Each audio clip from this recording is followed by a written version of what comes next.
KBS 1라디오 김성환의 시사야.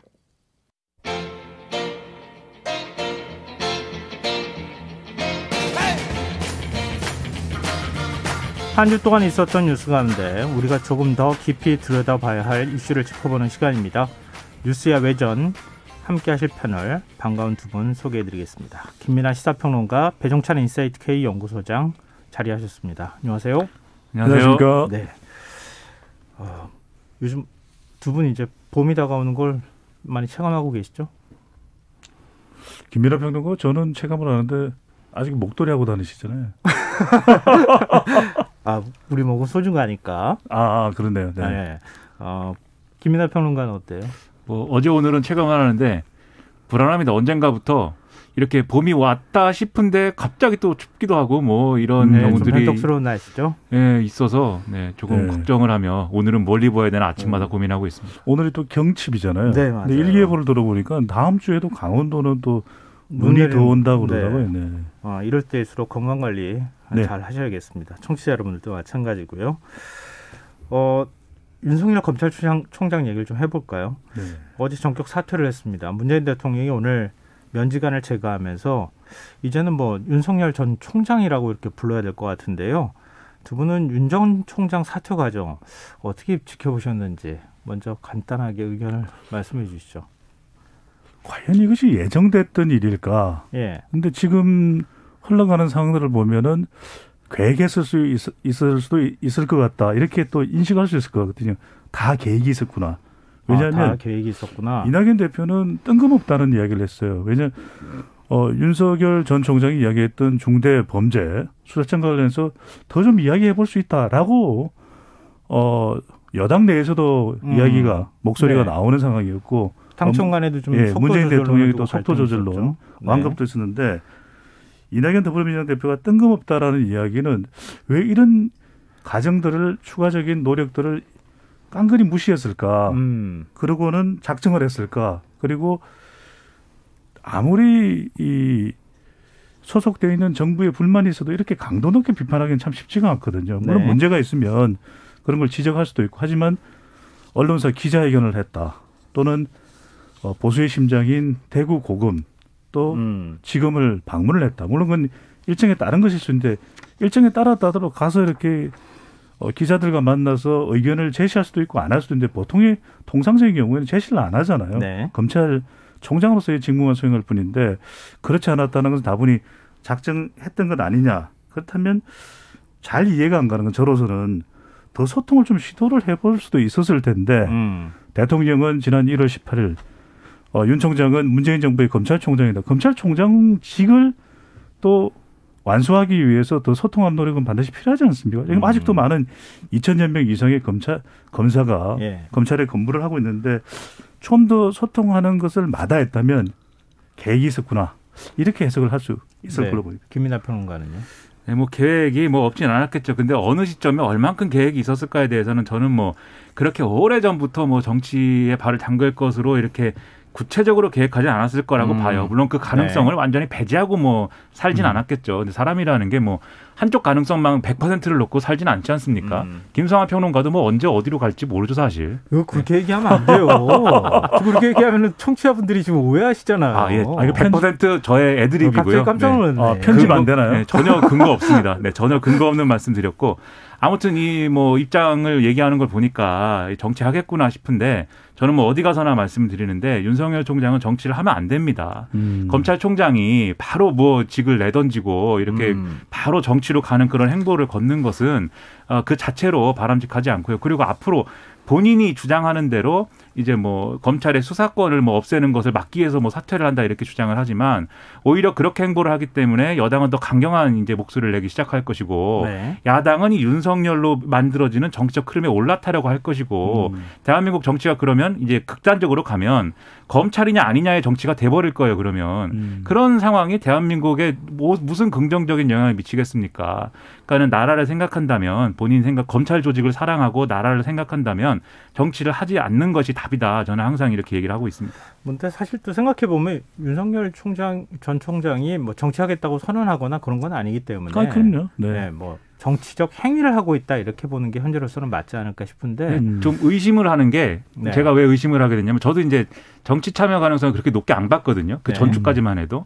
근데 결정적으로 이 사퇴한다라고 입장을 밝힌 그 문장들을 보면 이런 것 같아요. 제 생각에는 제가 윤석열 총장이면 네. 어쨌든 본인의 명분은 검찰의 직접 수사권을 완전히 이제 없애는 거에 반대해서 그리고 그렇게 검찰의 직접 수사권을 없애려고 하는 것은 본인을 정권이 미워하기 때문에 추진하는 것으로 알고 그럼 차라리 그걸 막기 위해서는 내가 그만두는 게 낫겠다 이렇게 생각했다는 거 아닙니까?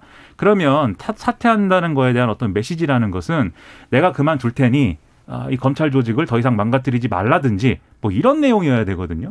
근데 그 내용을 보면은 다 본인이 앞으로 뭔가를 하겠다라는 내용이에요. 앞으로 어느 자리에 가든 뭐 자유민주주의와 국민 보호를 위해 최선을 다하고 뭐 이런 내용입니다. 굳이 왜 이런 내용일까를 생각하면 이 다음 스테이지가 뭔가 있는 거고 그거는 우리가 그냥 이렇게 쉽게 생각할 때는 그게 정치 아니냐. 본인이 얘기한 대로 집에서 개를 보는 거면은 그렇게 얘기 안 했을 거 아닙니까? 그런 의심을 갖게 된 거죠. 이제는 그럴 수밖에 없는 것 같습니다. 네. 지금 두 분의 말씀 가운데 왜 이 시점이었을까? 네. 타이밍에 관한 문제도 언급을 했고 또 이 메시지를 낸 것, 그 메시지 안에 담긴 내용도 지금 검찰총장으로서 그만뒀다고 얘기하기에는 메시지 내용 자체로 보면 일종의 미래에 대한 얘기를 좀 많이 담고 있는 것 같다 이렇게 지적을 해주셨어요. 네.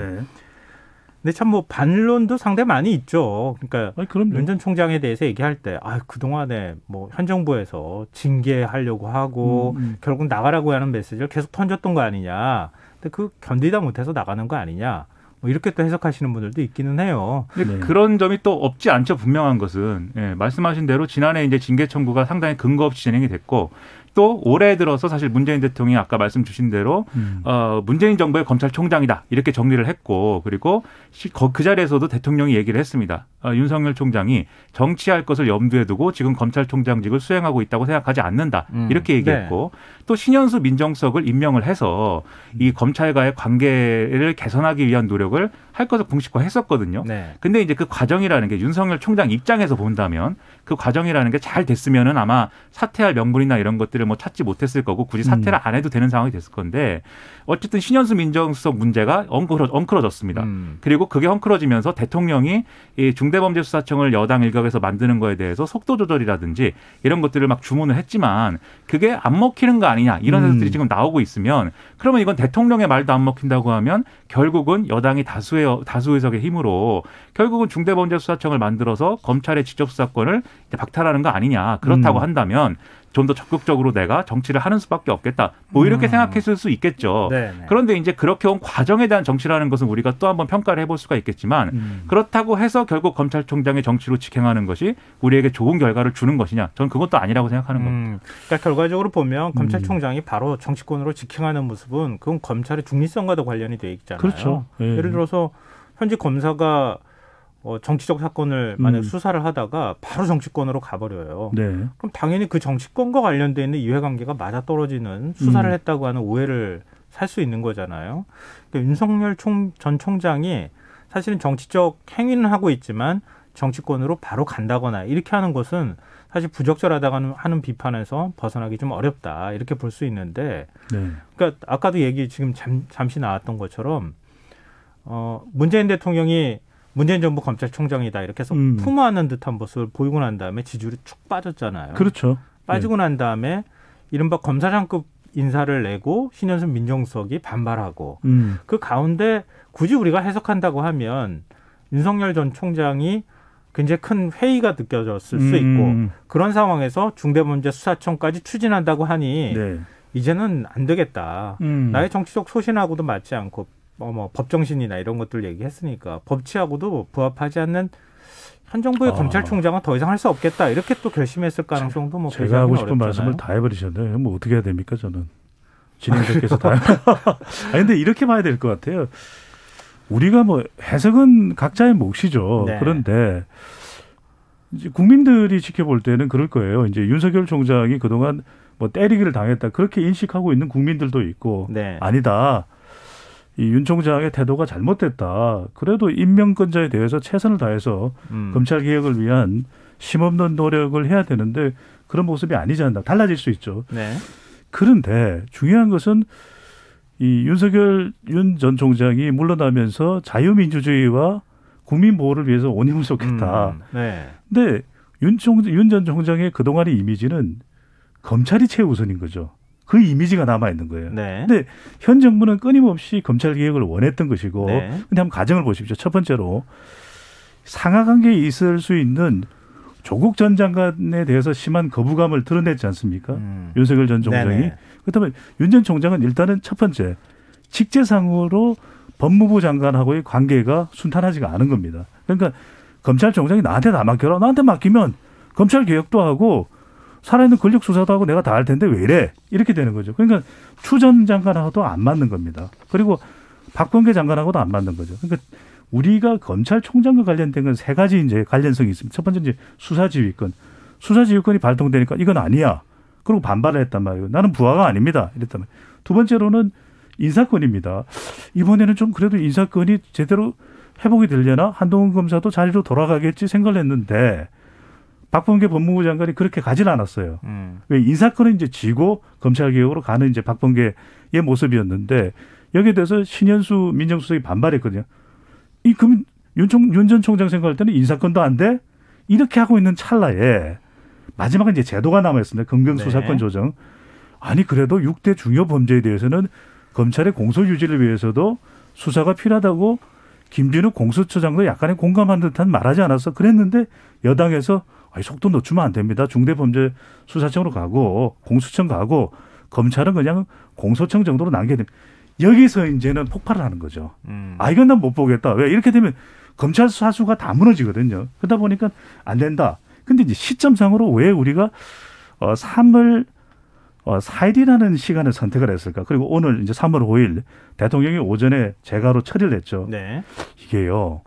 두 가지입니다. 하나는 이제 선거 전이라에 대해 아니면 이게 4월 달로 넘어가 버리게 되면 보궐선거에 모든 게 매몰되거든요. 네. 본인의 이런 이 검찰의 권한 이것을 사수하는 것에 대한 이 집중도가 떨어집니다. 또 하나는 지금 발의될지도 모르는데 검찰이나 이런 주요직에 대해서는 퇴임 후에 1년 동안 선거에 출마 못하게 돼 있는 거잖아요. 그래서 그 법안이 나오게 되면 딱 적용받을 수밖에 없거든요. 만약에 정치를 선택한다면 뭐 아직까지는 지금 90, 아니 그러니까 이거는 이제 90일이지만 제가 앞으로 법 개정을 지금 이제 열린민주당의 최강욱 그렇죠. 의원이 이제 검찰청법 개정하겠다 이렇게 얘기한 게 그게 1년 전 그렇죠. 이 최소한 그거 정도 가능성과 맞물려서 이제 두 가지를 말씀드렸는데 오히려 한 거죠. 선거 전에 지금 가장 이것이 정점에 달했을 때 사태를 선택하는 것이 낫겠다. 이런 판단을 내렸을 수 있다는 거죠. 네.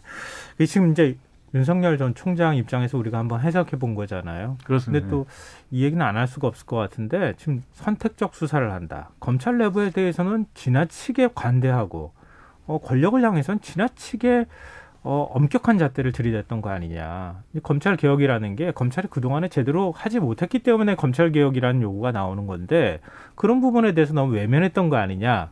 이런 지적도 함께 나오고 있는 부분. 그런 이제 여론도 있잖아요. 그렇죠. 이게 사실은 권력에 뭐 너무 엄격하다라고 하는 것은 사실 뭐 그것은 보기에 따라서 뭐 이견이 생길 수도 있습니다. 저 같은 경우에는 일단 권력을 잡고 있는 쪽이 방어할 수 있는 수단을 여러 가지를 갖추고 있기 때문에 검찰이 그것을 수사하는 과정에서는 어느 정도 상당히 뭐 무리를 할 수밖에 없는 환경이라는 게 현실적으로 있다고 생각을 해요. 그래서 권력을 수사하는 거에 있어서는 검찰이 뭐 강하게 이렇게 좀 무리수를 두는 것 자체는 저는 뭐 그렇게까지 얘기하고 싶지 않은데 문제는 검찰 그렇죠. 내부의 어떤 흉에 대해서 네네.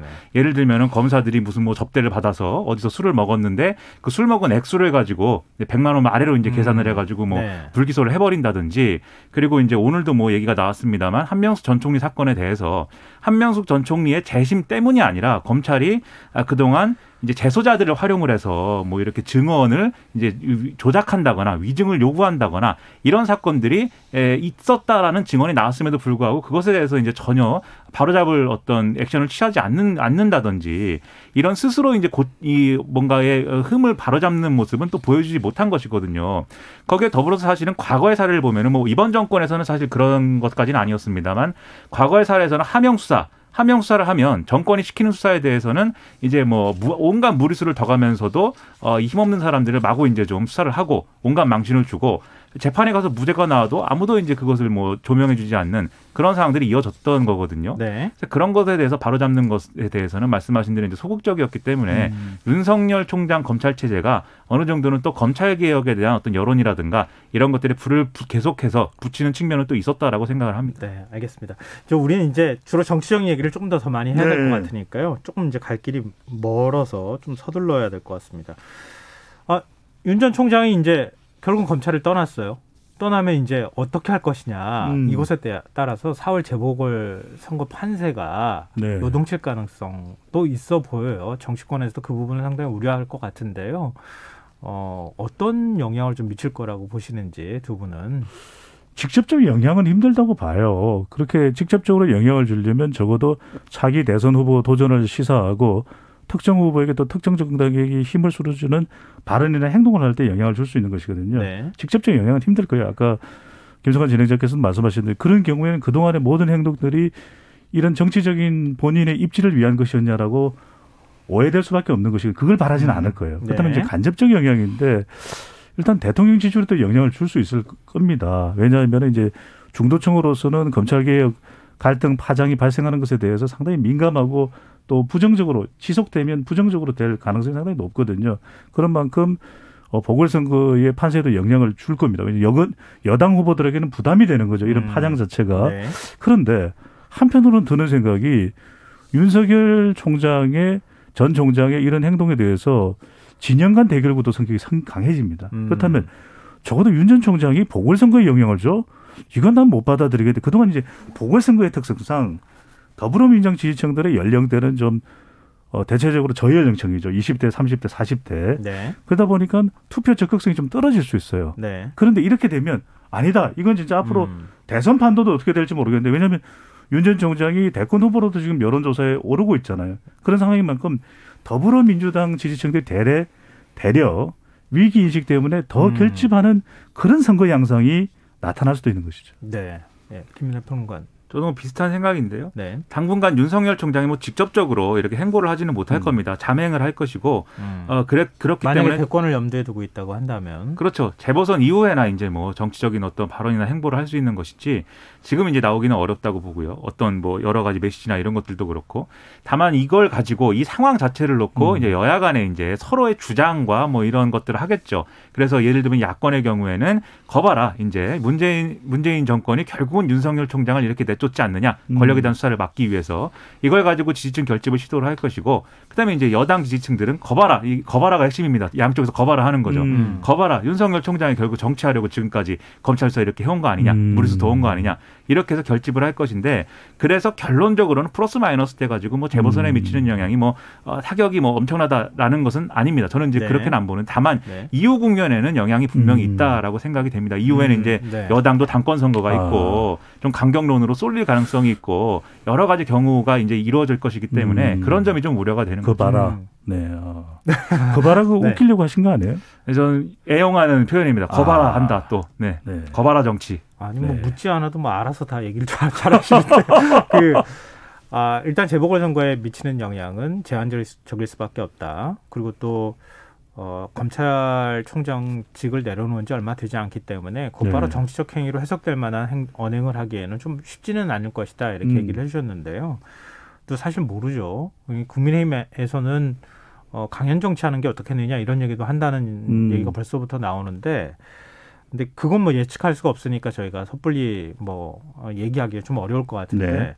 문제는 이번 보궐선거, 특히 서울시장하고 부산시장 보궐선거가 끝나고 난 다음에 사실은 어느 진영이, 그러니까 민주당이 승리할 것이냐 아니면은 뭐 야권 단일 후보가, 지금 보수 야권 단일 후보가 승리할 것이냐에 따라서 판세가 크게 달라질 수 있잖아요. 그럴 수 있죠. 그런 가운데 만약에 윤 전 총장이 뭔가의 정치적 행보를 할 때 이때 나타날 수 있는 파괴력은 상당히 클 수 있잖아요. 이거 역시 마찬가지로 이제 파괴력이 자꾸 크다라는 부분을 강조하는 경우에는 이제 보수 결집을 이야기할 겁니다. 왜냐하면 지금 국민의힘에 뚜렷한 대선 후보가 없다 보니까 윤 전 총장이 이제 칼을 갈고 현 정부에 대해서 발언을 하게 되는 경우에 국민의힘 지지층, 특히 이제 보수층이 이제 결집을 해서 유력한 보수 야권의 대선 후보일 것이다. 그럴 때는 파괴력이 커지겠죠. 네. 근데 이걸 잘 기억하셔야 될 것 같아요. 지금까지 윤 전 총장의 지지율이 그렇게 높았던 이유는 뭘까? 반사이익이거든요. 윤석열 때리기에 따라서 윤 전 총장의 지지율이 이제 상승하면서 다른 국민의힘 후보가 눈에 보이지 않는 그런 현상을 유발했는데, 그런데 검찰총장 검사 윤석열과 정치인 대권 후보 윤석열이 이제 달라집니다. 왜? 똑같은 이름의 차기 대선 후보 여론조사지만 이제는 대선 후보로서 검증을 할 거예요. 네. 아니, 안보 문제 어떻게 할 겁니까? 경제 문제 어떻게 할 겁니까? 네. 사회 문화적인 통합 어떻게 할 겁니까? 이건 전혀 다른 문제거든요. 그런 만큼 그런 부분에 충분한 능력이 있느냐? 그게 아니라 단순히 나는 검사, 검찰 사수, 윤석열이에요. 이거하고 나는 대선 후보, 대통령으로서 자질을 검증받겠습니다. 전혀 다른 차원이기 때문에 바로 검증의 순간에 돌입이 되는 거죠. 네. 이게 서울시장 선거 결과가 어떻든 아마 보수 정당 이 국민의힘은 정계 개편 논의를 시작을 할 수밖에 없을 것 같은데요. 왜냐하면 네. 안철수 대표와의 관계가 있기 때문에 결국은 안철수 대표를 어떻게 하면 또 같은 어떤 당, 같은 플랫폼 위에서 함께 할 것이냐를 고민할 수밖에 없는 지점이 있는데, 만약에 여기에 윤석열 총장 변수가 또 끼게 되면 사실은 정계 개편의 폭이나 어떤 깊이가 굉장히 달라질 수가 있겠죠. 안철수 대표의 경우에는 어느 정도 보수 정치권에서 함께한다라는 공감대가 어느 정도는 지금 형성되는 상황 아닙니까? 근데 윤석열 총장 그렇지 않거든요. 그러면 이게 윤석열 총장까지 품기 위한 어떤 뭐 큰 플랫폼을 만들어야 되는 것이고, 윤석열 총장이 올 수 있을 정도의 무슨 개혁을 해야 되는 것이기 때문에 상당히 골치가 아파질 것이고요. 근데 이게 전제가 윤석열 총장의 지지율이라든가 이런 정치적 위력이라는 게 유지가 네. 되는 경우의 네. 얘기입니다. 지금 말씀하신 것처럼 이제 본격적인 검증 국면으로 만약에 돌입한다 그러면 지지율은 일정 부분 하락할 수밖에 없고, 지금도 뭐 높은 상황은 아니지만 그런 상황이라고 한다면 파괴력은 그만큼 좀 적어지면서 일종의 불쏘시개로 끝날 가능성도 있겠죠. 그런데 이것과 별개로 만약에 윤석열 총장이 이런 보수 정치의 뭐 재편 구도와 별개로 제3지대에서 예를 들면 뭐 정치를 뭐 창당을 한다거나 또는 거기서 인사들과 이렇게 교류를 한다거나 이런 경우일 수도 있을 수가 있겠는데, 저는 이것도 사실은 그림이 그렇게 좋을 것 같지 않아요. 왜냐하면 지금 제3지대에서 뭔가 활동을 한다 그러면은 예를 들면 그 보수 정치와 좀 별개인 어떤 정치 세력으로서 활동을 한다라고 한다면 결국은 자기 주변에 있던 인물들하고 같이 활동을 해야 될 건데, 네. 대부분 검찰에 직간접적으로 인연이 있는 법조계 인사들 아니겠습니까? 네. 그럴 경우에는 이게 검찰당인지 뭔지 이게 사실은 색깔이나 이런 것들이 이제 이게 뭐 검찰에 대한 정책, 검찰 수사의 정당성 뭐 이런 거에 대해서 명확한 메시지가 나올 수 있지만 다른 분야에 대해서는 그러기가 어려울 거거든요. 그렇기 때문에 사실 지금 이렇게 좀 화려하게 직을 던진 모습처럼 보이지만 미래가 지금 정치적으로 봤을 때 밝지는 않다, 저는 그렇게 생각합니다. 제가 먼저 여쭤보고 지금 물어봤어야 될 건데, 네. 대권 도전 할 거라고 보십니까, 두 분은? 간단한 게. 할 거예요. 예. 김민하 평론가. 뭐 대권 도전의 의미가 대선 출마까지 가는 거냐는 아직 모르지만 그거 분명히 염두에 두고 지금 움직이기 시작했다라고 저는 생각을 합니다. 네, 저는 알겠습니다. 한 말씀만 딱 더 드릴게요. 왜냐하면은 충분히 그동안에 정치에 입문하는 것에 대한 질문을 받아서 선을 그을 수 있었거든요. 지난해입니다. 10월 20일 국정감사에서 선을 안 그었잖아요. 그러니까 그 이전부터 뜻이 있었다는 거겠죠. 네. 지금 이제 그 서울 부산시장 재보궐선거 판세 분석을 또 해야 되는 상황이라서요. 그 문제와 같이 좀 한번 연결해서 다시 한번 고민해 보도록 하고요. 일단 이 윤석열 전 총장과 관련한 문제는 여기서 좀 마무리하겠습니다. 지금 여러분께서는 KBS 1라디오 김성환의 시사를 듣고 계십니다. 뉴스의 외전 김민하 시사평론가, 배종찬 인사이트 K 연구소장 두 분 패널과 함께하고 있습니다. 지금 국민의힘의 서울시장 보궐선거 후보가 누가 되느냐, 이거 굉장히 큰 관심을 모았잖아요. 네. 근데 부산시장 뭐 박형준 교수의 경우에는 크게 이변 없이 예측이 좀 됐었던 것 같은데 서울시장 후보는 좀 의외다, 이런 얘기가 나와요. 이건 여론조사 저는 예상을 했어요. 네. 왜냐하면 제가 출연했던 프로그램들이 있으니까 대체적으로 이제 나경원 우세를 이야기하는 전문가들도 많았죠. 근데 이제 결국 오세훈 승 결과로 나왔던 건 저는 원인은 세 가지라고 봐요. 이건 네. 철저하게 후보를 결정하는 방식인 겁니다. 100% 시민 여론조사인데 정당 구분이 없잖아요. 네. 그다음에 첫 번째로는 호감도 수준. 누가 그래도 좀 호감도가 나냐. 근데 이 여론조사에는 더불어민주당 지지층도 있고 네. 정의당도 있고 열린민주당도 있고 시대정신도 있어요. 그럼 그들이 봤을 때 그래도 좀 우리가 거부감이, 비호감이 덜한 후보가 누구냐. 호감도 수준이 작동할 수 있어요. 그럴 때 이제 네.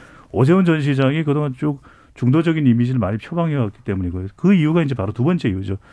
여기에는 보면 무당층, 지지 정당이 없다는 비율도 면접원이 하는 조사는 비율이 꽤 많아요. 네. 그럼 그들에게는 샤이 보수인데 이들은 너무 강성 보수보다는 좀 중도적 성격이 강한 후보를 호감을 가집니다. 그러니까 중도층 외연을 누가 많이 확보했냐. 세 번째로는 이건 국민의힘 쪽에서 통계표를 좀 공개해주면 좋겠는데 그동안 계속 이야기를 해왔던 것이 더불어민주당의 역선택이에요. 네. 그러니까 나경원 후보 쪽에서 더불어민주당 지지층이 거죠. 지금 서울 조사에서 대략 30% 이상 나오거든요. 한 35%로 잡으면 그 10명 중에서 3.5명이 누굴 선택을 할까요? 나경원일까요? 조은일까요? 오신환일까요? 오세훈일까요? 많이 이름 들어보고 거부감은 좀 덜한 사람에게 표를 던졌을 가능성이 있죠. 왜? 같은 지지 세력은 아니지만 그럼에도 불구하고 그런 선택적 요인이 상당히 저는 영향을 많이 미쳤을 걸로 보입니다. 네, 김남평 어떻게 보세요? 저도 마찬가지로 이제 이 나경원 전 의원이랑 이현주 전 의원이 기대에 못 미치는 성적을 거둔 거 아닙니까? 그러면 이거에 보여주는 바는 명확하죠. 여론조사로 했을 때는 네. 무조건 강성 보수로 분류되는 이러한 이제 좀 뭔가 강경한 입장을 가진 사람들이 불리하다. 그리고 실제로 오세훈 후보 같은 경우에는 과거에 이제 당권 선거나 이런 데서도 여론조사는 뭐 높게 나왔었습니다. 당세가 이제 약하고 이래서 그랬지. 그러니까 사실은 여론조사에서의 우위가 중도층 득표력 그리고 중도층의 어떤 그 선호 이런 것들이 반영된 결과로 오세훈 후보의 유리한 결과가 나왔다고 보고요. 네. 그다음에 말씀하신 이제 뭐 이 민주당 지지층의 선택 이런 것도 영향을 미쳤을 텐데 그런데 다만 저는 제가 만약에 더불어민주당 지지층이고 이제 여론조사 전화가 왔다 그러면 물어보는 이제 그런 걸 물어봤다고 하면 이게 뭐 나경원, 오세훈 등등등 중에 누구를 선택하시겠습니까를 물어봤다 그러면 저는 끊었을 것 같습니다. 근데 뭐 아무튼 안 그런 이제 응답자들도 그런 사람도 있죠. 그렇죠. 네. 안 그런 응답자들도 많이 있었을 테니까. 세 번째로 저는 생각하는 게 안철수 이 후보와의 관계에 대한 어떤 그런 판단도 있었을 것 같아요. 예를 들면 이게 누가 서울시장이 됐으면 좋겠습니까라고 물어봤을 때 안철수다라고 대답하는 사람들이 지금 많이 나오잖아요. 여론조사에. 네. 근데 이 계층이 나경원, 오세훈 둘 중에 누구를 선택해야 될까를 생각했을 때 당연히 이제 성향상 비슷한 오세훈 이렇게 가는 것도 있고 네. 그리고 또 오세훈 후보가 그동안 경선 과정에서 안철수 후보하고 단일화에 대해서 좀 더 뭐랄까 우호적이었거든요. 예를 들면 정치적으로도 합의할 수 있다라든지 뭐 이런 메시지를 줬고 나경원 후보는 뭔가 그 단일화 룰을 결정하는 데 있어서도 정말 사생결단할 것 같은 그런 이제 태도였기 때문에 아마 그런 것들이 영향을 줘서 안철수 대표 지지층도 오세훈 후보를 아마 많이 지지했을 것 같다. 이런 생각이에요. 네. 그럼 결론적으로 나경원 전 의원을 지지할 수 있는 계층은 국민의힘의 원래 계층 중에서도 좀 더 보수적인 층밖에 사실은 없는 거죠. 그런 게 영향을 미치지 않았는가 싶네요. 뭐 오세훈 후보가 당내 경선에서 승리하고 난 다음에 울먹울먹하면서 다시 네. 뭔가 이렇게 새롭게 시작하는 것 그리고 그동안에 마음고생했던 것 이런 것들 좀 그대로 보여줬잖아요. 그러니까 어찌 보면 지금 말씀하셨던 것처럼 절박함이라고 하는 관점에서 보면 그렇죠. 나경원 후보 못지않게 이제 오세훈 후보도 굉장히 절박해진 상황이 돼버렸다. 이건 이제 안철수 후보하고의 단일화 문제하고 연결이 되는 거잖아요. 네. 결국은 단일화 방식이나 단일화의 최종 결심은 후보가 할 수밖에 없는 입장이니까. 근데 지금 이제 단일화 룰을 두고 벌써부터 국민의힘 쪽하고 네, 국민의당 쪽이 서로 이제 기싸움을 벌이고 있잖아요. 근데 일단 기호 2번하고 기호 4번이냐. 그리고 여론조사 할 때 이게 완전 국민 경선 형태로 네. 선거인단을 일단 꾸린 다음에 여론조사를 하는 게 좋겠느냐, 조사를 하는 게 좋겠느냐, 아니면 그냥 완전히 오픈한 다음에 여론조사를 하는 게 좋겠느냐. 굉장히 세부적으로 지금 이제 갈등할 부분들이 상당히 많이 있잖아요. 삽바 싸움이죠. 네. 근데 어느 부분이 제일 큰 쟁점이 될지, 과연 단일화가 이루어질지, 성공할지, 그거에 대한 두 분의 의견은 어떤지 듣고 싶어요. 우선 단일화를 보수 야권은 할 수밖에 없을 거예요. 왜냐하면 단일화가 안 되면 필패. 이기기 힘들다라고 하는 인식이 상당히 강하게 깔려 있거든요. 네. 그런 만큼 보수 야권은 단일화가 선택이 아니라 숙명이고 불가피하다 이런 판단이 있을 수밖에 없어요. 그것도 그동안 관련된 여론조사들이 그 결과를 계속 보여줘 왔고요. 두 번째로는 이제 2번이냐 4번이냐는 이건 뭐 고집할 수가 없는 것이 국민의힘 후보가 최종 단일 후보가 되면 2번이 되는 거고 안철수 국민의당 대표는 분명히 선을 그었잖아요. 입당을 안 한다. 합당은 네. 없다. 그러니까 이제 나중에 이제 보궐선거 이유는 어떨지는 모르겠습니다만 그러니까 안철수 후보가 보수야권 단일 후보가 된다면 이건 4번이 분명해지는 것이고 이제 질문 방식이 중요한데 원래 단일화 조사는 경쟁력 조사를 하는 게 맞아요. 2002년에도 노무현 정몽준 단일화도 경쟁력 조사로 뭐냐면 더불어민주당에서는 박영선이 출마하고 또 보수 야권 단일 후보로는 안철수 후보 또 이제 안철수 후보가 아닐 경우에는 또 오세훈 후보가 되겠죠. 이렇게 네. 출마를 할 때 1대1 대결 구도입니다. 누구에게 투표하시겠습니까?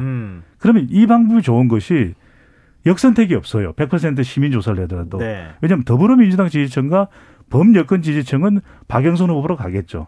그리고 보수 야권 쪽 그러니까 국민의당과 국민의힘 지지층은 안철수 후보나 또는 오세훈 후보가 이긴다면 오세훈 후보 쪽으로 가겠죠. 그런데 이제 국민의힘에서는 이렇게 생각할 수가 있을 거예요. 이렇게 되면 안철수가 좀 유리해지는 것 아니냐 하면서 적합도로 가자. 네. 그럼 적합도는 뭐냐? 보수 야권 단일 후보로 안철수 또는 오세훈 후보 중 누가 더 낫다고 생각하십니까? 적합하다고 생각. 이렇게 되면 국민의힘 지지층이 위력을 발휘할 수가 있거든요. 네. 그리고 역선택이 있다 하더라도 더불어민주당 지지층에서 볼 때는 그래 오세훈 후보가 나오는 게 우리한테 더 나을 거야. 이렇게 판단하면 오세훈 후보 쪽으로 갈 수가 있는 것이거든요. 그래서 오세훈 후보 쪽 국민의힘 쪽에서는 적합도 조사를 더 강력하게 요구할 가능성이 있다. 여기서 해법을 제시합니다. 네. 자, 네. 경쟁력 조사로 하되 네. 당명을 넣어주면 되죠. 아, 네네. 네, 당명을 넣어주면 박영선 어떤 그렇죠. 박영선 후보 대 국민의당 안철수, 박영선 후보 대 국민의힘 오세훈 이렇게 넣으면 되죠. 왜 두 당에 계시는 분이 오늘 이 방송을 들으셔야 될 것 같은데 대안까지 결론까지 다 얘기해 줬어요. 절박하면 듣겠죠. 아, 예. 근데 예. 뭐 여론조사 방식에 대해서는 지금 다 설명했으니까요. 네. 의견만 좀. 저는 이제 여론조사 방식만 놓고 합의가 이루어질 수 있다면 이제 그 말씀하신 그런 방법선에서 합의하는 게 최선이라고 보는데 지금 이걸 같이 봐야 됩니다. 국민의힘이 왜 자꾸 2번으로 하라고 하는 거냐 선거를 이걸 봐야 되는 게 실질적으로 이제 2번으로 나가는 거냐 4번으로 나가는 거냐에 그냥 기계적으로 봤을 때는 그게 큰 뭐 득표에 영향을 미치는 않을 겁니다. 네. 다만 지금 우려가 되는 것은 국민의힘이라는 조직이 뭐냐라는 건데 국민의힘에서는 4번으로 예를 들면 안철수 대표가 이제 야권 단일 후보로 나가서 당선이 되면 그 이후에 국민의힘이라는 당의 어떤 진로라든가 이런 것들은 굉장히 어려워지는 거잖아요. 네, 그리고 네. 어차피 정계 개편 논의가 예정돼 있지만 거기서 주도권을 발휘하기가 어려운 국면이 되기 때문에 그러한 상황을 만들고 싶지 않은 것이죠. 그래서 이게 단일화 관련 협상을 하면서 안철수 대표에게 유리한 걸 합의를 해줄 거면 뭐라도 그게 기호 2번을 다는 것이 됐던 입당이 됐던 뭐라도 이제 자기들에게 이제 조직을 건사할 수 있는 이런 것들을 이제 요구하고 싶은 것인데 네. 아마 이게 안철수 대표가 끝까지 고집을 하면은 입당을 시키지는 못할 겁니다. 네. 그래서 하지만 그러면 마지막에 남는 게 뭐냐면 그러면 선거 끝나고라도 이 정계 개편을 어떻게 할 것인지 로드맵을 합의하자. 즉 그게 통합이 되든지 뭐가 됐든지 이거를 걸고 아마 협상을 할 것 같아요. 제 생각에. 그래서 이것까지 포함한 합의가 어느 정도 이루어지지 않을까라고 한번 생각을 해봅니다. 윤석열 전 총장이 정치를 하게 되면 완전히 판이 또 달라질 수도 있기 때문에 그렇죠. 변수를 감안해서 볼 때는 네. 과연 그런 합의까지 가능할까 이런 생각이 좀 지난주부터 제가 무슨 얘기를 하면 자꾸 갸우뚱하시더라고요. 아니요. 쓸쓸해집니다. 저는. 그게 아니고요. 변수가 너무 많아서 쉬는 시간에 빵도 좀 사드리긴 해요. 빵 좋아하시는데. 그래서 앞에 제가 윤석열 총장 제가 말씀드릴 때 이 계산이 그래서 복잡해진다라고 말씀드렸습니다. 이게 사실 변수가 너무 많아가지고 미리 합의하거나 예측하기 참 쉽지 않은 문제라서요. 그래서 믿음이 필요한 거죠. 이거는 얼만큼 안철수 대표를 믿느냐의 문제인데 믿음의 문제에서는 그래서 나경원 후보보다 오세훈 후보가 더 나을 거라고 생각할 여지가 있다는 겁니다. 근데 지금 우리가 지금 보수 야권 단일 후보 만드는 문제에 대해서 굉장히 오랜 시간 동안 얘기를 하는데 이 법률권 얘기를 또 안 할 수는 없잖아요. 그럼요, 당연히 해야죠. 근데 법률권 단일화 이 지금 열린민주당 김진애 그 후보 때문에 이거 단일화 과연 어디까지 될 것이냐, 또 언제쯤 단일화가 될 것이냐, 룰에 합의는 할 수 있을 것이냐 여러 가지 복잡한 얘기들이 나와요. 그 부분에 대해서 일단 어떻게 보시는지 배종찬 소장이 말씀을 먼저 해주시죠. 저는 결과적으로는 이제 이 단일화라는 것은 관심을 끈다는 것이거든요. 두 번째는 이제 시너지 효과고 세 번째로는 이제 선거 승리로 연결되는 건데 김진애 열린민주당 후보와의 단일화에서 상당히 가볍게 생각할 수 있어요. 그런데 그렇지 않은 것이 우리가 마라톤도 수영도 페이스메이커가 있습니다. 그만큼 열린민주당 김진애 후보의 토론 역량은 대단하거든요. 그러니까 더불어민주당이 혼자서 이게 홀로 또 이 선거를 끌어나가는 것보다는 일단 후보자 등록 때까지는 법률권 단일화도 주목받을 수 있는 거 아니겠습니까? 그런 면에서는 저는 첫 번째 관심. 두 번째로는 이게 은근히 시너지 효과가 있어요. 왜냐하면 그래도 열린민주당 김진애 의원의 경우에는 상당히 또 도시 건설 계획 전문가입니다. 네. 관련된 내용을 보조받으면서 더 좋은 아이디어가 나올 수 있고 그것 자체가 더 많은 유권자들이 투표를 하러 갈 수 있게 만드는 거죠. 궁극적으로 이제 최종 후보 등록 전에 단일화가 되면서 그러니까 그런 만큼 저는 분명히 효과가 있다고 봅니다. 예, 김남편 평론가 어떻게 보세요? 저는 뭐 김진애 후보하고 단일화를 하는 경우와 안 하는 경우에 뭐 마지막에 득표가 뭐 엄청나게 차이는 안 날 거라고 생각을 하지만 그래도 박빙승부에서는 뭐 그것은 이제 뭐 변수가 될 수밖에 없겠죠. 그렇기 때문에 최대한 단일화를 하는 방향으로 이제 얘기를 하는 게 좋고 근데 이런 선거공을 다 떠나서 박영선 후보가 가지고 있는 주장하는 여러 가지 공약의 맹점이나 또 어떤 여러 가지 좀 의문이 사실 상식적으로 드는 부분들이 있거든요. 21분 컴팩트 도시라든지 수직 정원이라든지 이런 것들은 사실 우리가 그냥 봐도 이것은 굉장히 생소한 개념들이기 때문에 이런 공약들에 대한 검증 과정을 또 거칠 필요도 있습니다. 근데 그 검증 과정이 야당과의 무슨 뭐 토론을 거치면서 하는 것보다는 제가 볼 때는 한 번 더 이 방금 말씀하신 대로 김진애 후보가 도시공학에 대한 어떤 전문성이 있기 때문에 그런 기회로 삼는 것도 뭐 좋을 것 같거든요. 그래서 3번 뭐 이렇게 스탠딩 토론을 하자고 제안을 했지만 뭐 횟수나 이런 거는 또 협상할 수 있는 문제니까 그러한 좀 충분한 절차를 거쳐주면은 단일화가 이제 가능할 거라고 보는데 다만 그것도 이제 단일화를 구체적으로 하기 위해서 뭐 이거 지금 야권 단일화 하는 것처럼 예를 들면 뭐 여론조사를 어떻게 할지 뭐 평가를 어떻게 할지 뭐 이런 게 쟁점이 될 수는 있겠죠. 하지만 뭐 박영선 후보를 김진애 후보도 이 길이라고 기대한다는 건 아니라는 거 아니겠습니까? 본인들이 그렇게 얘기하고 있기 때문에 좋은 기회로 만드는 게 윈윈이다. 저는 그렇게 생각을 합니다. 네, 알겠습니다. 시간이 이제 다 됐는데요. 앞으로 지금 이제 한 달 정도 시간 남은 거잖아요. 그렇죠. 네. 네, 한 달 정도 기간 동안에 네. 또 어떤 변수가 생길지 아무도 사실 예측할 수가 없기 그럼요. 때문에 일단 단일화 구도와 관련한 국면만 오늘 좀 분석을 해보고요. 또 계속 변수가 나오는 대로 저희가 또 얘기 나눠보도록 하죠. 네, 오늘은 여기서 마무리해야겠습니다. 지금까지 김민하 시사평론가, 배종찬 인사이트 K 연구소장 두 분과 함께했습니다. 오늘 좋은 말씀 고맙습니다. 고맙습니다. 고맙습니다.